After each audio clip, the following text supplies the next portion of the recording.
오늘은 공매도와 숏커버링에 대해서 얘기를 해보려고 합니다.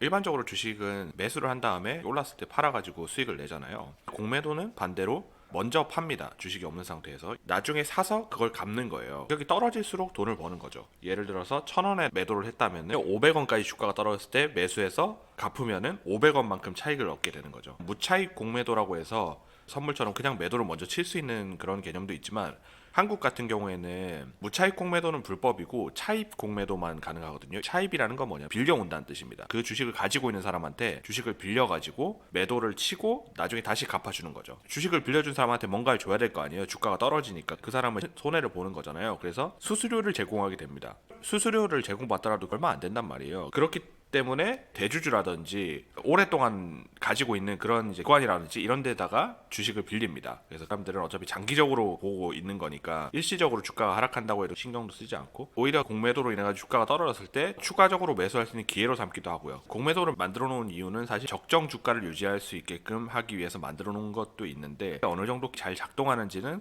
명확하진 않아요. 어떤 뭐 필요한 제도 중에 하나라고 생각은 들지만 부작용이 없는 건 아닙니다. 최근에 굉장히 큰 공매도 사건이 하나 터졌거든요. 아다니 엔터프라이즈라는 인도 회사인데 며칠 동안에 주가가 70% 이상 급락하는 일이 있었습니다. 아다니 엔터프라이즈는 인도의 아다니 그룹의 회사예요. 아다니 그룹이라면 고탐 아다니가 설립한 회사인데 인도에서 가장 큰, 어떻게 보면 한국의 삼성 같은 기업이라고 생각하실 수가 있는데요. 아다니 그룹이 얼마나 크냐면은 고탐 아다니가 아시아에서는 제일 부자입니다. 그리고 주가가 많이 올라갔을 때 이렇게 떨어지기 전에는 세계 3위 부자까지 올라갔었어요. 세계 포브스에서 볼 수 있는 실시간 부자 순이거든요. 현재는 22위까지 떨어진 상태입니다. 주가가 지금 많이 빠졌으니까요. 그래서 도대체 왜 이렇게 큰 기업이 순식간에 마이너스 70%까지 빠지는 일이 있었느냐 설명을 드려보려고 합니다. 먼저 아다니 그룹이 유상증자를 결정합니다. 3조 원 규모예요. 유상증자가 좋게 작용하는 경우도 간혹 있지만 보통 물량 부담 때문에 안 좋게 작용하는 경우가 많거든요. 싼 가격에 유상증자를 하게 되니까 물량 부담이 이제 일어나게 되는 거죠. 조금 주가에 부정적인 경향이 있는데 그 상황에서 힌더버그 리서치라는 행동주의 펀드에서 보고서를 냅니다. 힌더버그 리서치에 대해서 잠깐 설명을 드리면 수소차 만든다고 했던 니콜라 아시죠? 그 니콜라가 차를 공개한다고 하고 내리막길에서 밀어가지고 마치 움직인 것처럼 그런 식으로 공개해가지고 뭐 사기다 이런 논란이 일으키면서 임원도 처벌받고 뭐 벌금도 받고 시끄러웠었잖아요. 니콜라를 저격했던 펀드가 바로 힌더버그 리서치입니다. 다른 사건들도 있었지만 최근에는 아다니 그룹을 저격한 거예요. 내용이 아주 길거든요. 힌더버그 리서치 홈페이지에 들어가시면은 보실 수가 있는데 아주 간단하게 요약하면 고탐 아다니가 수십 년 동안 주가 조작을 하고 분식회계를 하고 그러면서 또 자본을 빼돌려 가지고 자기 자산을 축적하고 그런 식으로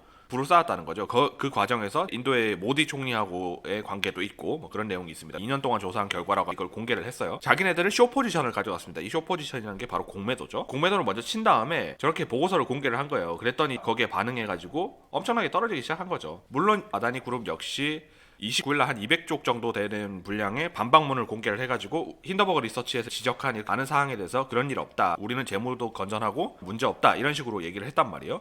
그 유상증자가 실패하지 않겠느냐. 주가가 너무 많이 빠졌으니까 라는 얘기가 있었는데 총 3조 중에서 아랍에미레이트에서 5천억을 투자한다 얘기가 나오면서 괜찮겠구나 싶었지만 주가가 추가적으로 더 떨어지면서 결국에는 유상증자를 철회하게 되었습니다. 인도의 모디 총리 같은 경우에는 그룹 유착의 의혹에 대해서 거짓말이라고 하면서 반박을 하고 있는데 현재 인도의 분위기는 심상치 않은 분위기로 흘러가고 있어요. 외국 같은 경우에는 문제 있는 기업들을 발굴하고 공매도를 친 다음에 어떤 문제인지 대중들에게 알려가지고 주가 급락을 유발하고 다시 여기서 쇼커버링을 쳐가지고 수익을 내는 거죠. 근데 공매도가 항상 성공하는 것은 아닙니다. 2021년에 이상한 일이 있었죠. 미국 같은 경우에는 공매도가 굉장히 활성화되어 있다 보니까 실적이 안 좋고 망할 수 있는 기업들에는 공매도가 쌓여 있거든요. 근데 2021년에 주식시장이 워낙 화랑장이었다 보니까 미국의 개인 투자자들이 힘을 합쳐가지고 공매 물량이 일부러 많은 종목에 매수를 집단적으로 넣기 시작한 겁니다. 그 대표적인 종목이 바로 게임스탑이에요. 게임스탑의 주가가 5달러에서 단기간에 24배까지 뛰었거든요. 주가가 어마어마하게 변동을 했죠.